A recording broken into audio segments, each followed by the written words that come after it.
breakups are not a failure. 100% agree. প্রেম, বিয়ে ও বিচ্ছেদের নানা অভিজ্ঞতার মধ্য দিয়ে গিয়েছেন হলিউড তারকা Jennifer Lopez.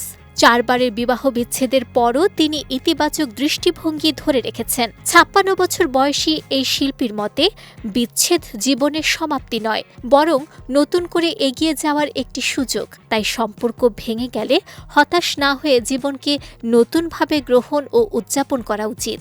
But for me, running this airline, this is the best part.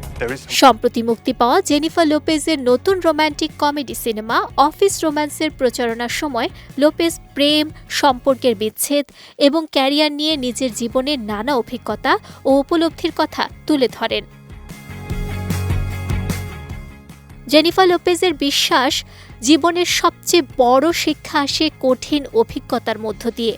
তার মতে, হৃদয় ভাঙা হোক বা ক্যারিয়ারের ব্যর্থতা, এমন সময়ে মানুষ নিজের ভুল শুদ্ধ বিচার করে, নতুনভাবে ভাবতে শেখে এবং নিজেকে আরও ভালোভাবে গড়ে তোলে। লোপেজ বলেন, কঠিন সময় মানুষকে আত্মসমালোচনা ও পরিবর্তনের পথে এগিয়ে যেতে সাহায্য করে। ব্রেকআপ বা বিচ্ছেদকে অনেকেই নেতিবাচকভাবে দেখেন। তার মতে, সম্পর্ক শেষ হওয়া মানে ব্যর্থতা নয়। তিনি বলেন, ব্রেকআপ হলে মানুষের অভিনন্দন জানানো উচিত, কারণ আপনি একটি গুরুত্বপূর্ণ সিদ্ধান্ত নিয়েছেন, যা হয়তো দুজনের জন্যই সবচেয়ে ভালো ছিল।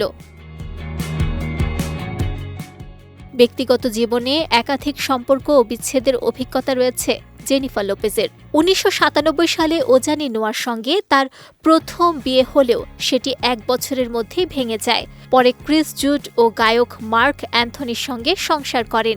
মার্ক অ্যান্থনির সঙ্গে তার যমজ সন্তান রয়েছে। এরপর অ্যালেক্স রদ্রিগেজের সঙ্গে বাগদান হলেও সেই সম্পর্ক বিয়েতে গড়ায়নি। পরে পুরনো প্রেমিক বেন অ্যাফ্লেককে বিয়ে করলেও 2024 সালে তাদের বিচ্ছেদ হয়।